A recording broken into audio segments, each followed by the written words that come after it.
quand Dieu dit faisons l'homme à notre image, c'est-à-dire que Dieu s'est regardé lui-même. C'est pour ça que je vous disais que les hommes, quelle que soit leur croyance, cherchent quelque chose, soit dans la politique, soit dans les religions, soit chez des artistes, soit chez quelqu'un. L'homme a besoin toujours d'élever quelqu'un consciemment, inconsciemment. Ou au pire, l'homme est capable d'aller se fabriquer une idole de fer, de bois, d'argent, de ferraille et se prosterner devant. L'homme est capable d'aller se prosterner devant une eau, devant un arbre. L'homme est capable d'aller se prosterner devant un autre homme pour l'adorer. Maintenant, le mot image qui vient de Tselem, Tselem veut dire aussi l'ombre.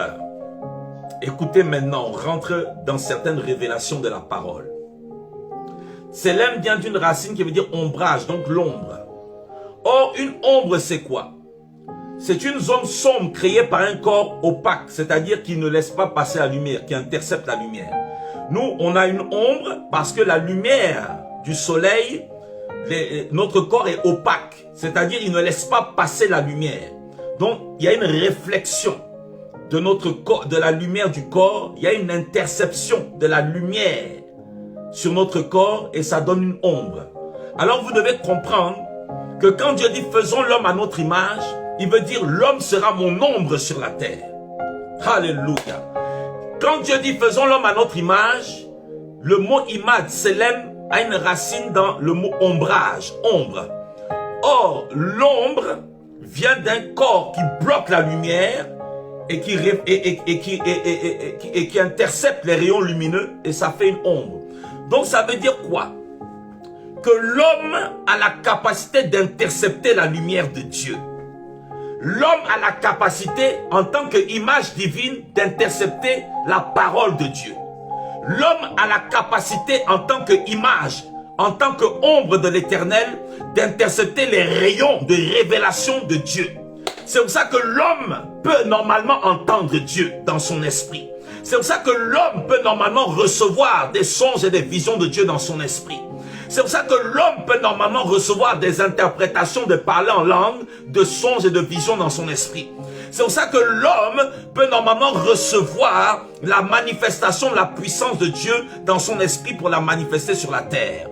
Et regardez, le psaume 91 dit ceci: celui qui demeure sous l'abri du Très-Haut repose à l'ombre du Tout-Puissant. Donc demeurer sous l'abri, c'est demeurer sous l'ombre de Dieu. Or, l'homme qui a l'image de Dieu, vous devez comprendre que le Seigneur Jésus est venu pour nous communiquer l'ombre du Seigneur. Permettez que je fasse une parenthèse quelques instants et je reviens sur les critères de l'image de Dieu qui sont en nous. Ça, on le verra plus tard. Mais pour votre information, Colossiens chapitre 1 verset 15 dit que le Seigneur Jésus est l'image visible du Dieu invisible. Jésus est Dieu. Mais Jésus, en prenant forme humaine, a pris l'image même que Adam a perdue.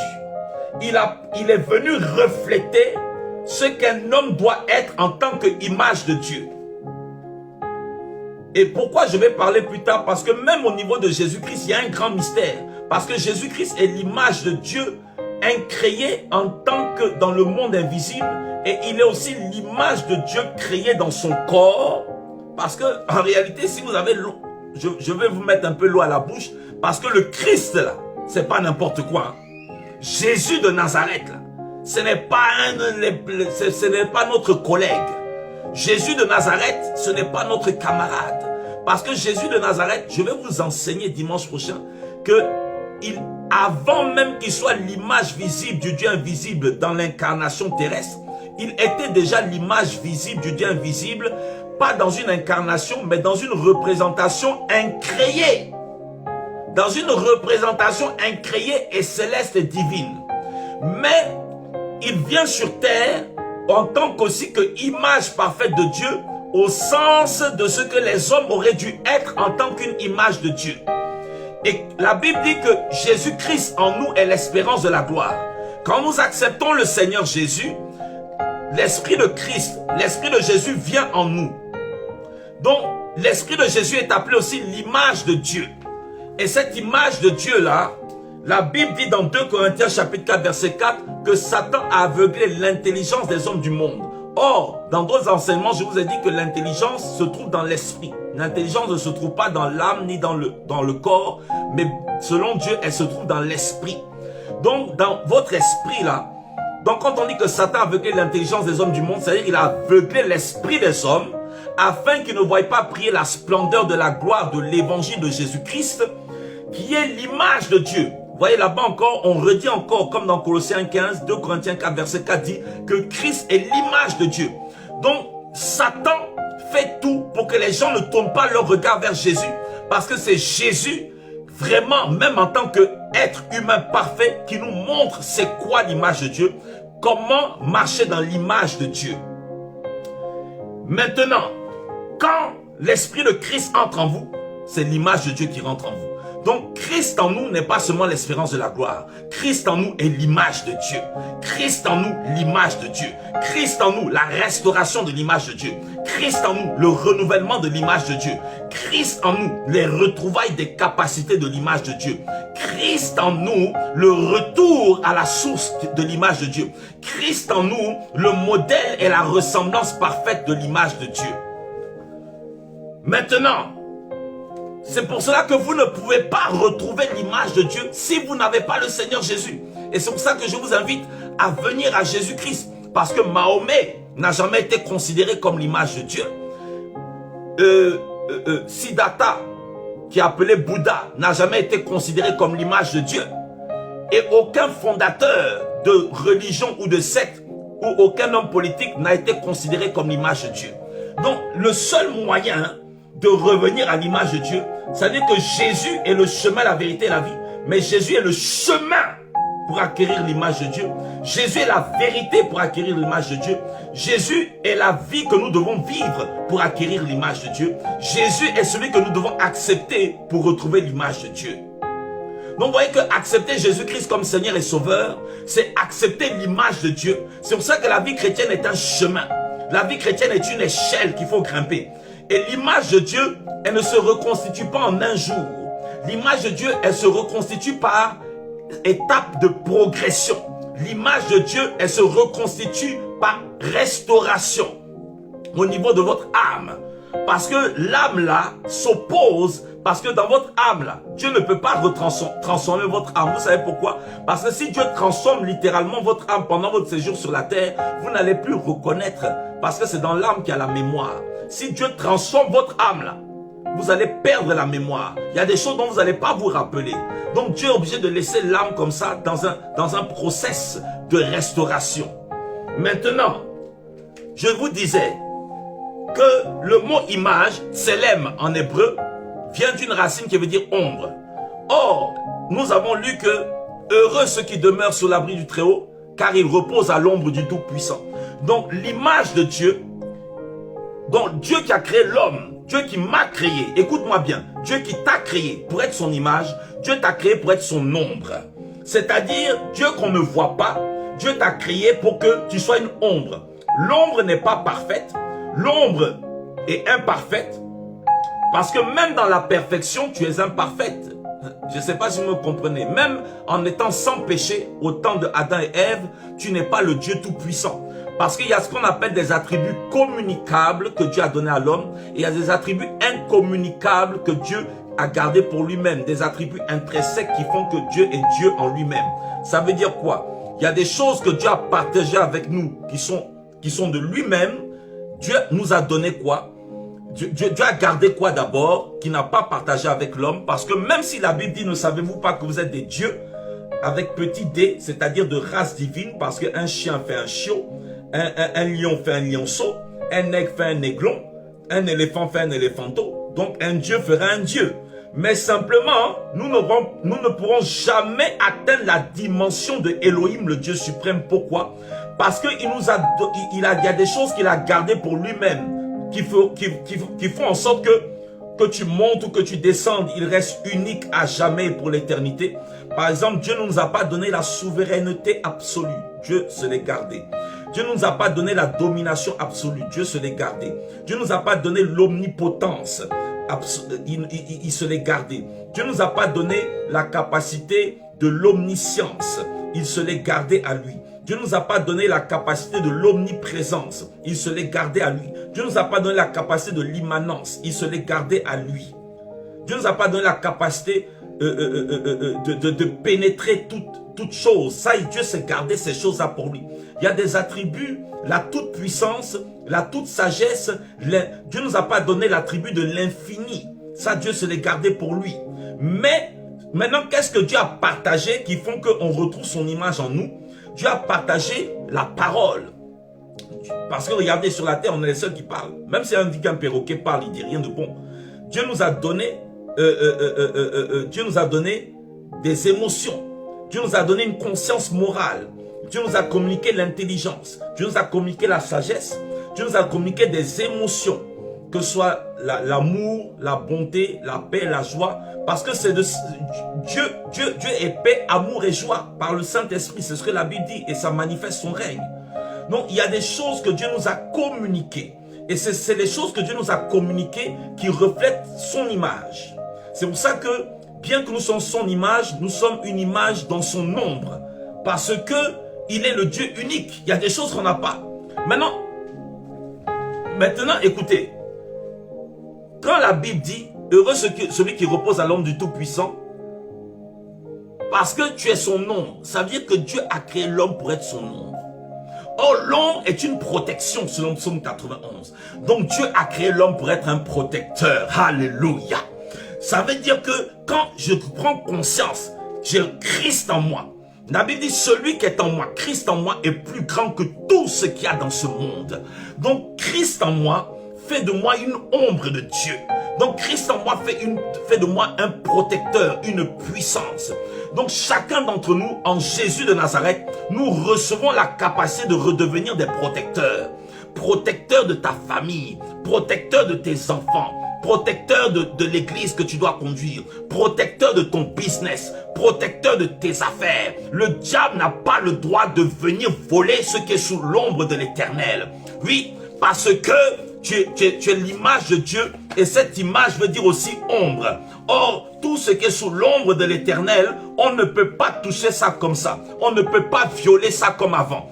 Oui, tu dois prendre conscience qu'en Jésus-Christ, tu as été oint pour devenir un protecteur. Même si tu n'as pas l'onction de pasteur, même si tu n'as pas l'onction de prophète, tu as une onction de protecteur. Parce que tu es l'image de Dieu et en tant qu'image de Dieu, tu es fait pour être un protecteur. Tu peux protéger ton frère. Si ton frère a péché, va et relève-le. Tu peux sauver une âme qui se dirige vers l'enfer. Tu es un protecteur pour empêcher les âmes prédestinées par Dieu d'aller au ciel. Tu les empêches d'aller en enfer. Tu es un protecteur pour tes enfants. Tu es un protecteur dans ton église.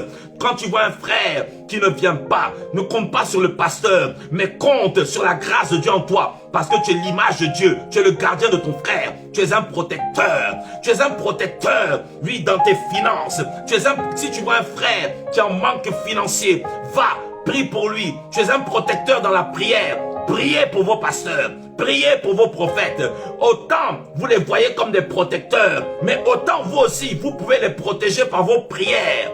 Priez que Dieu les bénisse. Priez afin que quand ils ouvrent la bouche, l'inspiration, que ce ne soit pas eux qui parlent, mais le Seigneur Jésus-Christ à travers eux, son esprit. Priez les uns pour les autres. Nous sommes des protecteurs. Même si tu n'as rien à donner, même si tu n'as pas d'argent à donner, tu as des prières à donner. Et la prière est gratuite. Quand on prie, on ne paye pas de taxes. Quand on prie, on ne paye pas d'impôts. Quand on prie, on ne paye rien. La prière, elle est gratuite. Tu pries gratuitement pour tes enfants. Tu pries gratuitement. Tu peux être le protecteur des études de tes enfants par tes prières. Tu peux être le protecteur des mauvaises relations de tes enfants par tes prières. Par tes prières, Dieu peut protéger les mauvaises relations de tes enfants. Tu peux être le protecteur parce que tu es une ombre. Tu es une ombre, dit le Seigneur. C'est ça le sens de l'image. Le deuxième sens de l'image, écoutez-moi bien ce matin.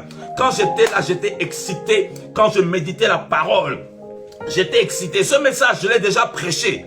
Je l'ai déjà prêché. Je ne sais pas, Philippe, si tu es connecté. Le frère Philippe Cagé, tu m'avais parlé de ce message, tu m'avais dit que ça t'a parlé.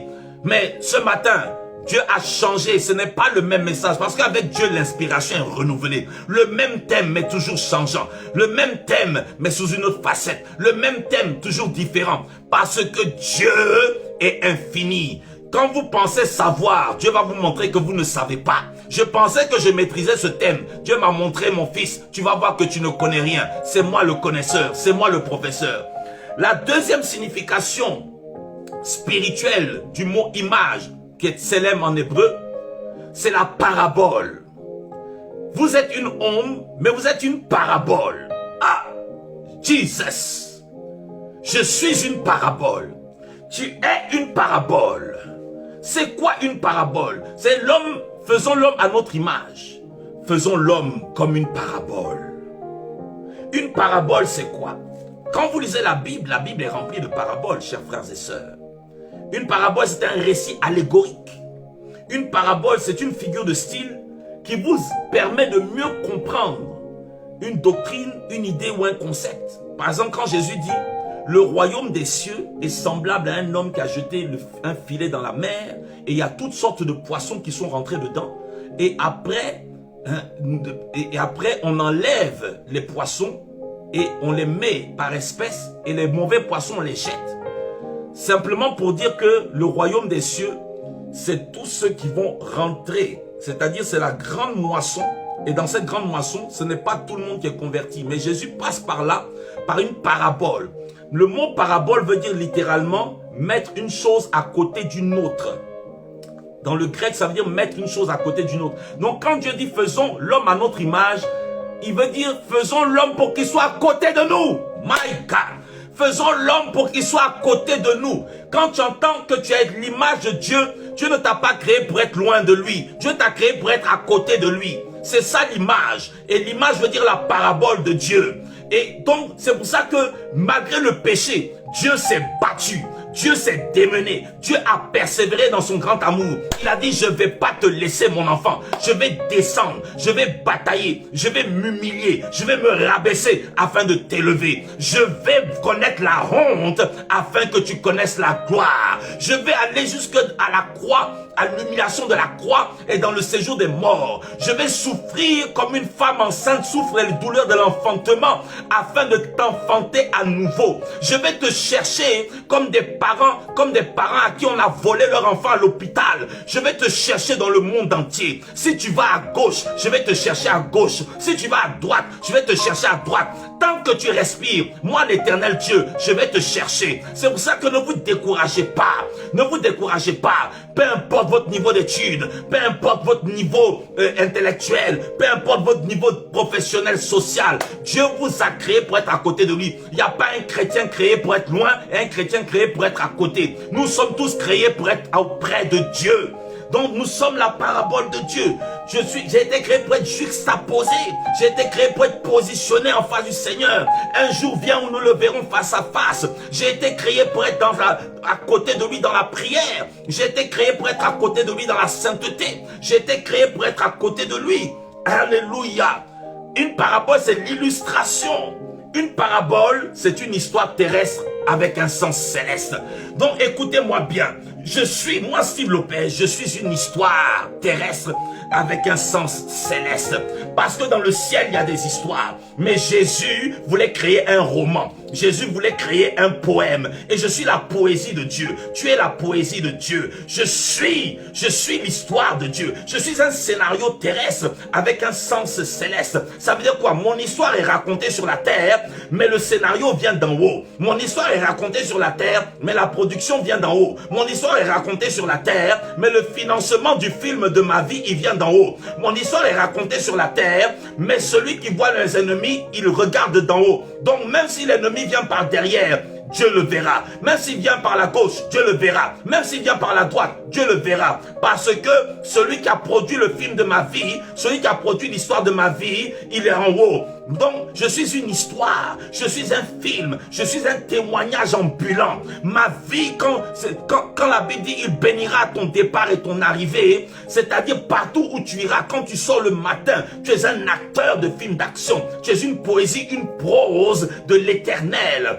Oui, c'est-à-dire une mélodie. Tu es une rime ambulante de Dieu. Oui, et Dieu va faire en sorte que ta vie rime, oui, avec beauté et gloire.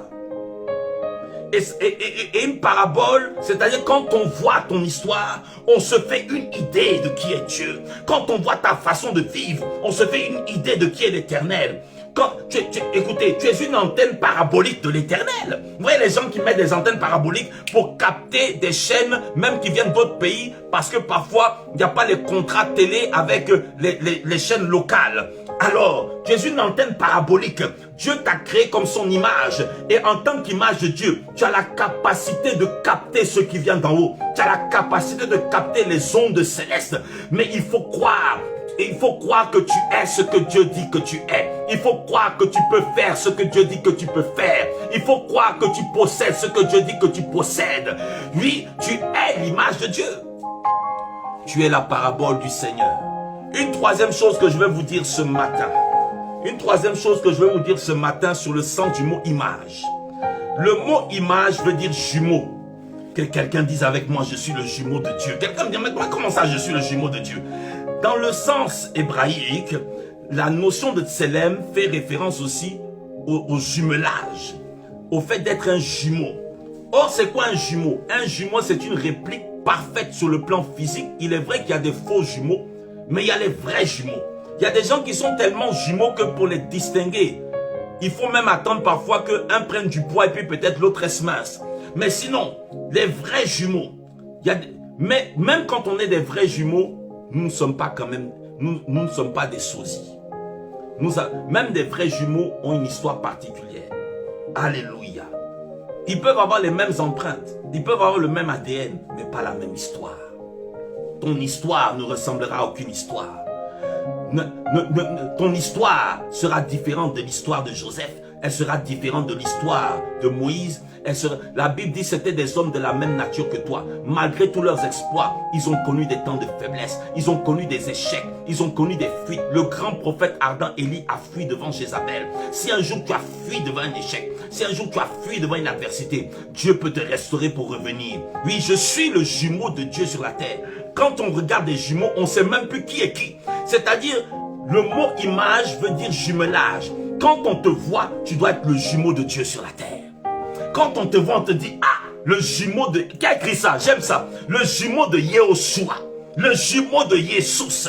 Le jumeau de Yesu. Jesus Christos. Le jumeau de Jésus, comme disent les Italiens. Le jumeau de Dieu. Je suis son jumeau. Les jumeaux, deux personnes qui se ressemblent énormément. Un jumeau, c'est comme un alter ego. Vous savez c'est quoi un alter ego? C'est quelqu'un à qui tu donnes toute ta confiance. Parce que les jumeaux, vous les voyez, les jumeaux aiment s'habiller pareil. Les jumeaux parfois pensent pareil. Les jumeaux aiment être ensemble. Quand vous voyez même des vrais jumeaux là, on dirait qu'ils ont créé leur secte à eux deux. Mais c'est ça des jumeaux. C'était un jumeau là, il aime être avec son Dieu. Oui, parce que je suis l'image de Dieu. Moi, j'aime passer du temps avec Dieu. Quand vous êtes l'image de Dieu, là, vous aimez rester avec le Seigneur. Quand vous êtes l'image de Dieu, vous êtes le jumeau de l'Éternel.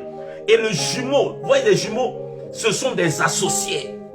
Ce sont des partenaires, des collaborateurs sûrs. L'image de Dieu veut dire, je crée mon collaborateur. Parce que est-ce que vous savez que Dieu veut créer à travers les hommes? Dieu crée avec le matériel créé et ce qui est incréé. À partir du vide ou du néant. Mais Dieu a décidé qu'à travers l'homme de parachever la création. Vous allez voir que par exemple c'est à l'homme, je ne vais pas parler de ça aujourd'hui, mais c'est l'homme qui va donner le nom aux animaux, à la nature, pour marquer l'autorité de l'homme et de l'image de Dieu, parce que c'est le jumeau de Dieu sur la terre. Mais donc l'homme même là, l'homme aussi a de la créativité en lui. L'homme a un côté créatif. Quand vous voyez des vrais jumeaux là, ils sont inséparables. Ils sont inséparables. C'est-à-dire, quand Dieu dit, faisons l'homme à notre image, on ne peut pas me séparer de Dieu. Comment est-ce que vous voyez que quelqu'un est dans la restauration? Comment vous savez que que le Saint-Esprit est en train de restaurer l'image de Dieu? C'est dur d'enlever cette personne de la présence de Dieu. C'est dur d'enlever cette personne de l'adoration. C'est dur d'enlever cette personne pour la ramener. Parce que je suis le jumeau de Dieu. Donc les vrais jumeaux marchent ensemble. Les vrais jumeaux ne se laissent pas. Donc je suis devenu le jumeau de l'Éternel, de Elohim, de Jésus-Christ de Nazareth. Quatrièmement, quand la Bible parle de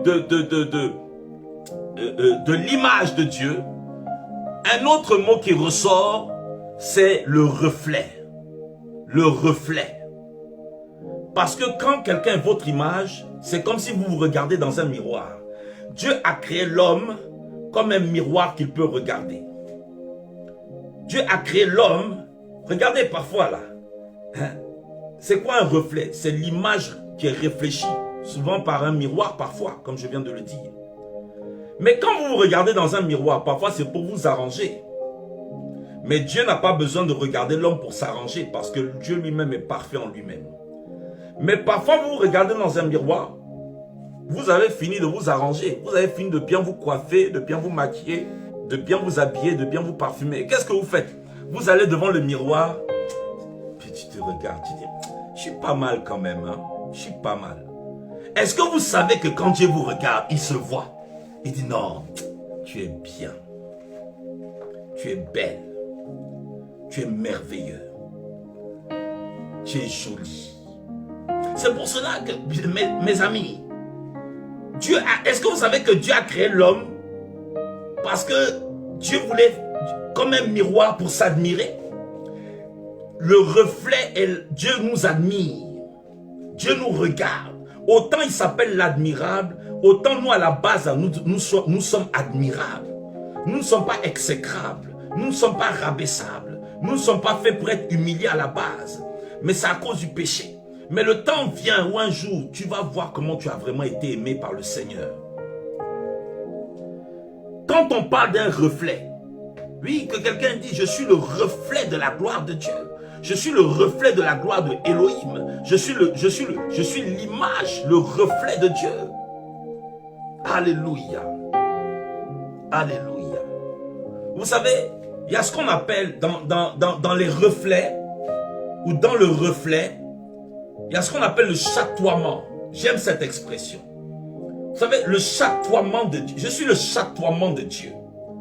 C'est-à-dire, je suis le reflet. Mais comme je ne suis pas le Dieu tout-puissant, je ne peux pas tout refléter de Dieu en moi-même. C'est pour ça que toi, tu reflètes Dieu dans sa compassion. Moi, je peux refléter Dieu dans son côté prédicateur. L'autre peut refléter Dieu dans son côté compassion. L'autre peut refléter Dieu dans son côté patience. Parce que le chatoiement, c'est quand vous prenez une portion de la lumière. Parce que nous avons tous reçu le Saint-Esprit, mais dans une certaine mesure. Parce que la Bible dit qu'il y a diversité de ministères. Donc, même si tu as plusieurs grâces en même temps, tu n'as pas toutes les grâces de Dieu à toi tout seul. Et le chatoiement, c'est un reflet coloré en fonction de ton positionnement ou de l'angle de vue. Donc, ça veut dire quoi? En fonction des situations, tu peux potentiellement manifester Christ le guérisseur parfois, la lumière de Christ le guérisseur. Et parfois tu peux manifester la lumière de Christ le conseiller, ou si ce n'est pas toi, c'est quelqu'un d'autre. C'est-à-dire, Dieu vient nous chatouiller avec sa lumière. Et nous devenons le chatoiement, et chacun de nous, nous reflétons une portion de l'image de Dieu. C'est pour ça que certains reflètent Christ le prophète parmi les ministères, d'autres vont refléter Christ l'évangéliste, d'autres vont refléter Christ le pasteur, mais il est même possible de refléter plusieurs lumières. Je peux être à la fois pasteur, prophète, apôtre. Je peux être à la fois prophète, évangéliste, pasteur. Oui, parce que le chatoiement, qui est l'image de Dieu, ce n'est pas forcément une couleur. Ça peut être diversité de couleurs en fonction de l'angle et du positionnement pour le besoin des uns et des autres. Donc ne vous limitez pas. Vous pouvez d'abord recevoir une couleur et Dieu rajoute d'autres couleurs. Vous pouvez être la couleur rouge. Vous, c'est Christ, le Rédempteur.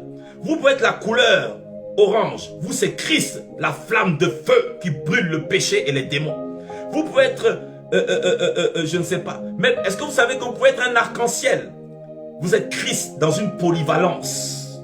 Pas infinie, mais dans une polyvalence. Moi, je suis Christ arc-en-ciel. Ça, je parle pour ma vie. Je ne parle pas pour m'élever, mais moi, je suis un arc-en-ciel de Christ. Parce qu'en moi, j'ai plusieurs grâces et plusieurs onctions. C'est pour ça que moi, le jour où les gens m'attendent comme un pasteur, je viens comme un prophète. Le jour où les gens m'attendent comme un prophète, je viens comme un pasteur. Le jour où les gens m'attendent comme un pasteur, je viens comme un docteur. Le jour où les gens m'attendent comme un docteur, un enseignant, je viens comme un évangéliste. Je parle du mystère de Christ ressuscité. Alléluia. Quand on parle de reflet, c'est plus que l'image ou bien le simple fait de voir des capacités, mais c'est même aller jusqu'à les sentir.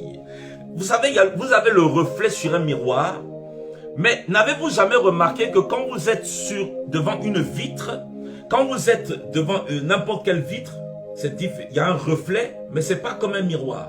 Quand vous êtes parfois même dans la voiture, je prends l'exemple de la voiture, parfois nous mettons j'oublie comment on appelle ça, des caches sur les vitres arrière, parce que la lumière provoque de la chaleur.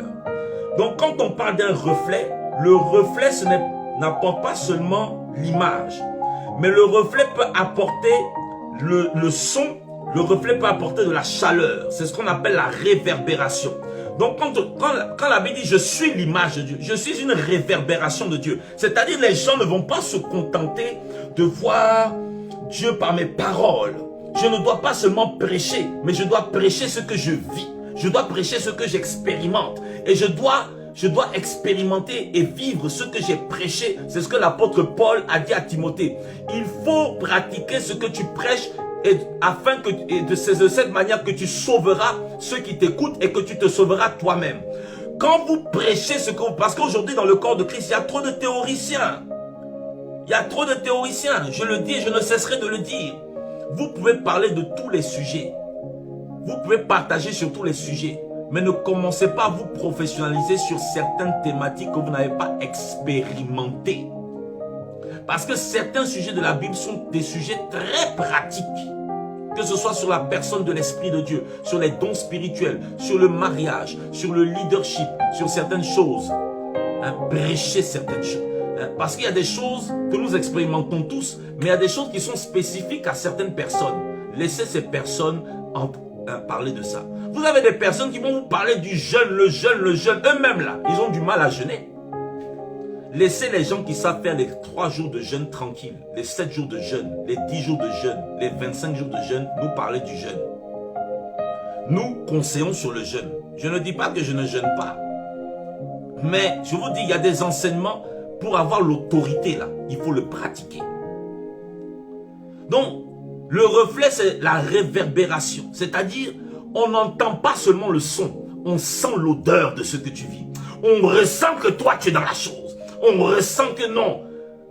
Tu as parlé de l'amour, mais tu pratiques l'amour. Toi-même, on ressent que tu es un homme de prière. Tu parles d'adoration, mais on sent que tu as une vie d'adorateur, même dans l'intimité. Ça ne s'arrête pas à des longs discours ou à de je ne sais pas quoi. Alléluia. Donc, les gens doivent sentir la chaleur, les effets de Dieu. C'est-à-dire quand ils viennent là, regardez, c'est comme quelqu'un, chez lui, il a du mal à dormir. Mais quand il vient chez vous, il dort bien. Vous savez pourquoi? Parce que vous êtes devenu un reflet, mais un reflet de réverbération. C'est-à-dire, on ne voit pas seulement, mais on ressent Dieu dans votre vie. On ressent Dieu dans votre maison. On ressent comme une chaleur divine. Quand vous prêchez là, il y a des gens qui prêchent. Il y a des gens qui prêchent, c'est bien, c'est beau. Et puis il y a des gens qui prêchent là, votre cœur bat. Votre cœur bat. Des gens peuvent se déconnecter, mais vous n'arrivez pas à vous déconnecter. Pourquoi? Parce que quelque part, votre destinée est liée au message que Dieu a mis dans le cœur et la bouche de cet homme-là. Alors votre cœur est enflammé. Pourquoi? Parce que lui, il prêche par doctrine, mais il prêche sous inspiration divine par rapport à votre vie et votre destinée. Maintenant, je vais vous donner 4 points. Là, vous voyez, je vous ai défini dans certains aspects l'image. Tu es une parabole. Tu es le jumeau du Seigneur. Tu es une histoire de Dieu. Alléluia. Tu es le reflet de l'Éternel. Tu es l'ombre, le protecteur. C'est-à-dire, Dieu nous a établis sur la terre normalement pour protéger la terre.